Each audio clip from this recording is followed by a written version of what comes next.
fall evening in 1969, Georgia Governor Jimmy Carter was preparing for a speech in the little town of Leary when he spotted a bright object in the western sky. Carter describes his experience. There were about 20 of us standing outside of a little restaurant, I believe, a high school lunchroom, and a kind of a green light appeared in the western sky. This was right after sundown, and it got brighter and brighter, and then eventually it disappeared. Didn't have any solid substance to it. It was just a very peculiar-looking light. None of us could understand what it was. Former President Ronald Reagan made statements concerning UFOs on 18 different occasions while in office. The following is an excerpt from one of his speeches. I've often wondered, what if all of us in the world discovered that we were threatened by an outer power from outer space, from another planet? Wouldn't we all of a sudden find that we didn't have any differences between us at all? After leaving the White House, Reagan admitted to having seen a UFO while he was governor of California. He was aboard the governor's plane at the time.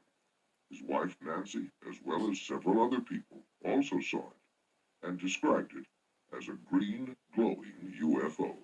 They chased it for some 300 miles before it went out of the plane's range.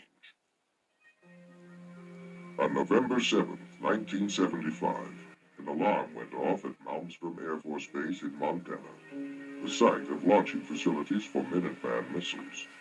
A sabotage alert team immediately went to the site, where they saw a glowing orange disk the size of a football field hovering over the area.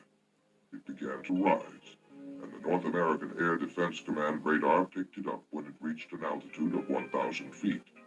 2 F-106 jet fighters were dispatched from Great Falls, Montana to intercept the craft, but before the fighters arrived, it disappeared from the radar screens.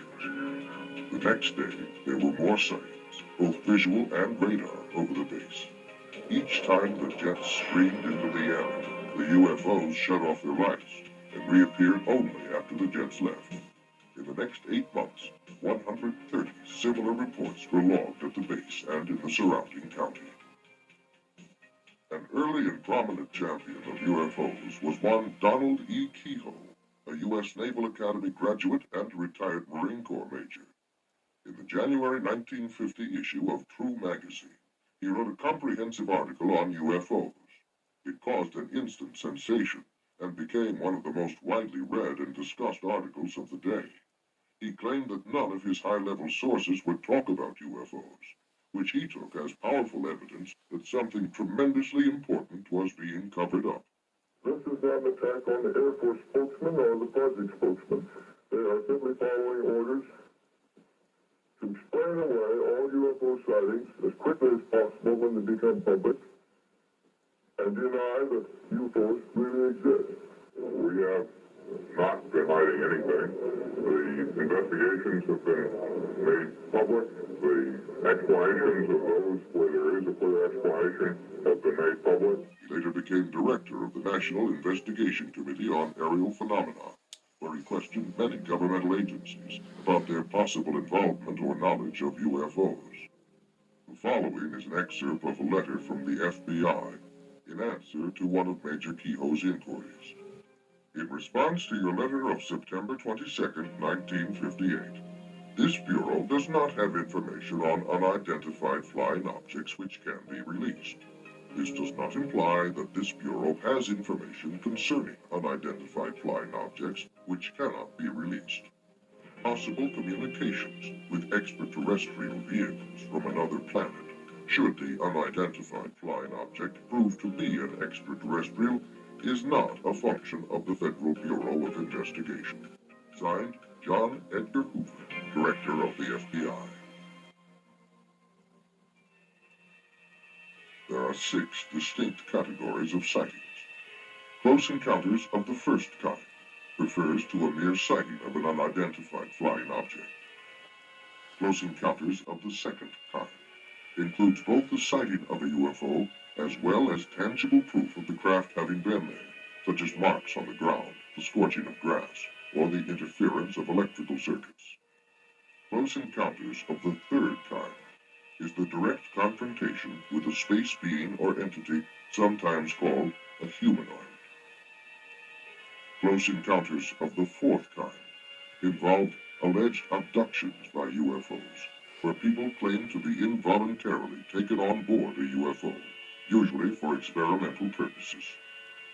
Close encounters of the fifth kind involve contactees, or those persons who claim to be in personal contact with UFO entities, usually through metaphysical or occult means. Close encounters of the sixth kind include injuries or deaths resulting from a UFO close encounter.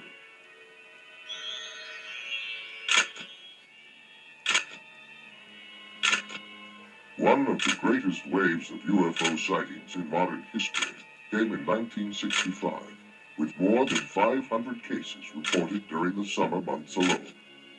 One such case was near Ann Arbor, Michigan, where 50 people and 12 police officers in 3 counties reported having seen objects flashing across the pre-dawn skies.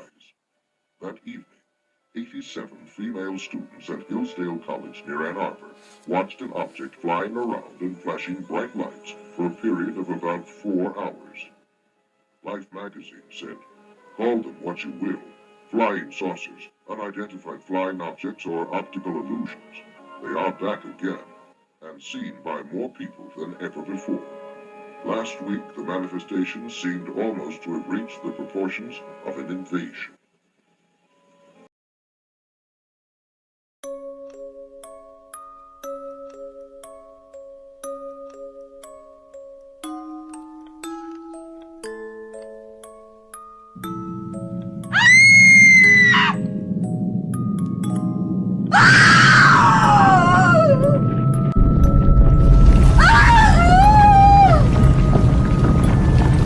Don't you dare touch me! Stand back! No! No!